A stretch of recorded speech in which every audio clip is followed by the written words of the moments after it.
Welcome again to another edition of Shelf Life Book Reviews Online. Today I would like to bring to your attention two great nonfiction titles that are very highly recommended. The first book is Always a Song, Singers, Songwriters, Sinners and Saints, My Story of the Folk Music Revival by Ellen Harper, written with Sam Barry.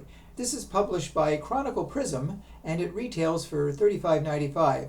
Folk music has always been an important part of the world music scene. I know it was always or usually associated with hippies and love and protest and back in the 60s, but it has endured, and it's still an important part of music. This book looks back fondly at the world of folk music in the 1950s and 60s. Ellen Harper, she talks about her family's history in the folk music business.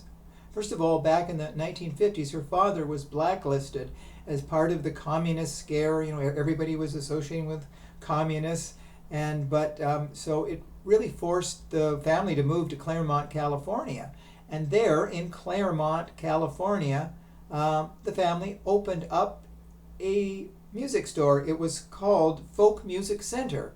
And as the name implies, it revolved around folk music. Guitars, they sold guitars, and they repaired guitars as well. It became a very popular meeting place for people who were into the folk music scene.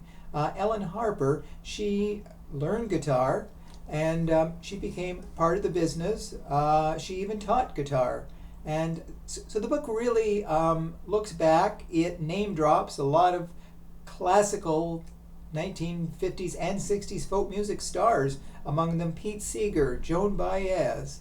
There were so many. And she later talks about meeting Jimi Hendrix, though of course he wasn't folk, but he was still an important part of the music scene. So the book really, it talks about her life in folk music. It talks about her bad marriage, and her son is Ben Harper. He's a popular musician as well too. So music has definitely been in the family. So this is a different sort of book. It's nostalgic, of course. It looks back at folk music. So if you were a fan of folk music or music in general, this book is still very, very highly recommended. Always a Song sings a really great tune. Book number 2 of note is The Film Book, a complete guide to the world of movies, new edition. And this is by RONALD BERGAN and is published by DK Books, and it retails for $32. If you're a fan of movies, the casual fan, a serious fan, this book is still a most interesting reference book. It basically traces the history of movies from the beginning to more modern times. It looks at the very first films that were ever made, and they were made by the Lumiere brothers. And I will check my notes here to get their names right. They were Auguste and Louis Lumiere, and they created a machine that rivaled Tom Edison's machine for showing movies. And their very first film was workers leaving the Lumiere factory. They photographed the workers leaving their factory, and there were people coming out. There was even a horse that came out. There were dogs, and it was a very interesting thing. And people wanted to see this, so they actually went and paid money to see people leaving the Lumiere factory. Later, one of the most popular trends was the Nickelodeon. As the name implies, it cost 5 cents to get in, and you could see movies. Short movies were running constantly.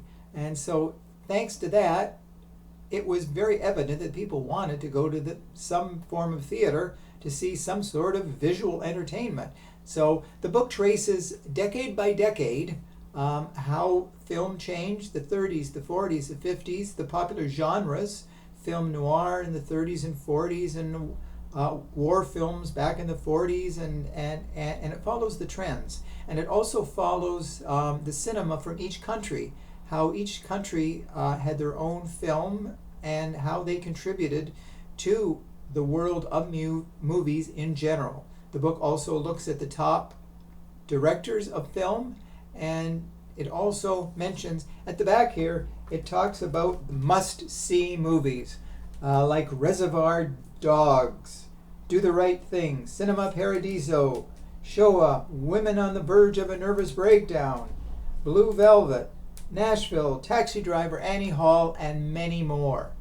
So if you are looking for the complete movie book, the film book, this is definitely a book for you. It is a book that you would want to look at many times. If you're ever thinking about, oh, should I watch that movie? Chances are it is mentioned here. And like I said, it's a great reference book. So those are the two books that I wanted to bring to your attention. Hopefully you will seek them out when you go to your local bookstore. So as always, I thank you for your time in watching my little videos. And as always, I welcome your comments, positive, negative. I don't care what you tell me. Hopefully I'm doing an okay job. I'm not a professional. So anyways, thank you again. You stay social distancing out there. Stay safe, stay sane, stay well, and we'll talk again very soon. Bye for now.